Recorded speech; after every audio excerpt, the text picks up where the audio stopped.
Elsie's very excited for school, as you can see. We've got her hair in bunches this morning, so yeah, we're just packed up. You bet! So we're just packed up and we're going to take a little stroll in now to the playground.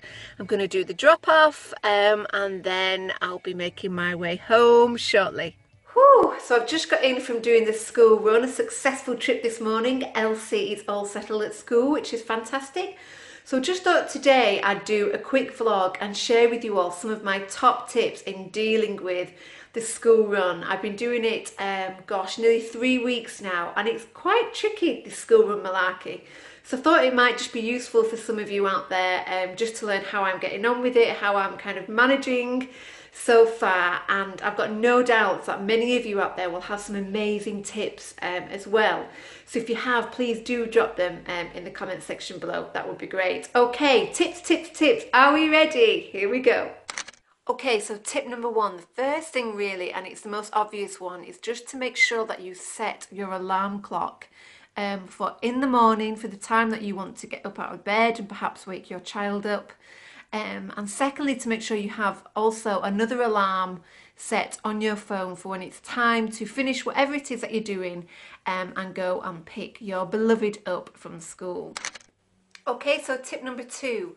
The key for me in dealing with the school run and not being in a flap every single morning is just making sure really that I'm thinking ahead and that I'm always kind of one step ahead of the game and being organised. So, for example, every single night before Elsie goes to sleep, I make sure that I take out her clean uniform pieces out of a wardrobe and I hang them up ready for the morning.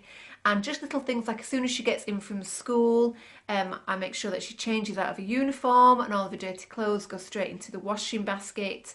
And things like her shoes and her coat and what else? You know, like her book bag and things, that all hung up in the same place every single night. So it's just that thing of being organised and having a regular routine and sticking to it wherever you can. Not easy, that's true, but it really, really helps. And so the next tip really is about dealing with school paperwork. So I've been really lucky so far in that I've not had any emails, which apparently is very rare because most of you are bombarded with emails on a daily basis from your child's school. But I've been lucky I haven't had any emails yet, but I have come home with quite a bit of paperwork already. So I'm really trying to get into the habit of dealing with the paperwork as soon as possible. So as soon as I get in, I go through the paperwork, I make a note of any of the dates that I need to know about, and I put them straight away into our monthly calendar, which is on the wall in our kitchen.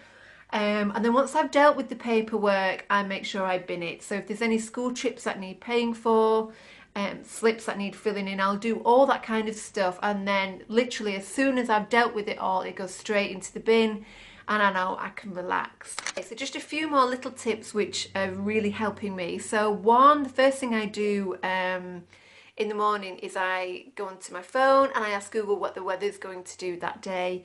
We're in September at the moment, and although we can all feel that lovely autumnal nip in the air, the weather's still really changeable. So just by finding out what the weather's doing, it enables me to make better decisions on, you know, what kind of coat to put Elsie in to go to school, and if she's going to need anything else like an umbrella or hat and gloves, that kind of thing.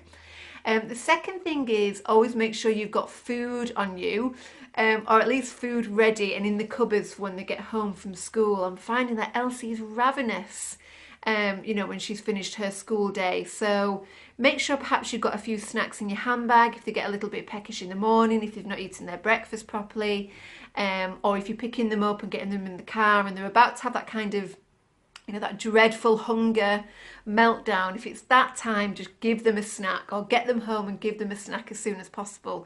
And that seems to really help too.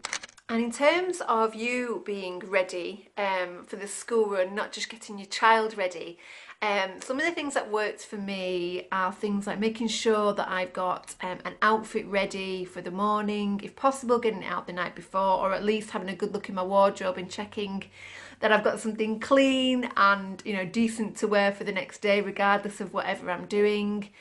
Making sure I give myself enough time in the morning to get ready. I am the type of lady, I like to get up, have a shower, put a little bit of makeup on, you know, run a brush through my hair. So just making sure that you know, allow yourself some time to get ready in the morning and find that kind of slot of time and keep it as part of your routine. Make sure that you're organised and you have all the things you need. So make sure in your handbag that you've got like your purse, your phone, you know, wet wipes in case you need those, an umbrella if it's going to be raining, you know, all those kind of things that you might just forget when you're dashing out the house in a mad rush in the morning. So just making sure that you've hopefully got all the bases covered. Making sure things like you've got enough petrol in your car and that, you know, your fuel tank isn't on red is a really, really good tip. I know I looked at my fuel tank today and thought, oh, it's really running low, so I'm going to make sure that I get some fuel in later so I'm not running out of fuel first thing in the morning. So there we have it, the school run tips. Like I say, I hope they help. I'm not an expert, I'm still very much finding my feet. But I just thought that some of the things that have worked for me might be useful in hearing about, just perhaps in case you haven't thought of them or you want to give them a try. As I say, if you have got any amazing tips that I haven't mentioned or that I don't know about, please do drop them in the comment section below. That would be fantastic, and I'm sure many of us could benefit from them. I still can't believe my 4-year-old girl is at school, that she's a schoolie. It's just crazy how quickly time goes, but she's loving it and I'm getting there. I'm surviving. Nearly 3 weeks in, I'm doing okay, so I'm really proud of that. Thanks so much for tuning in today. If you've liked this vlog, I'd love it please if you give me the thumbs up on YouTube, or even better, subscribe to my channel by hitting the subscribe button. That would be really lovely. Thanks so much, and I'll speak to you all soon. Take care. Bye.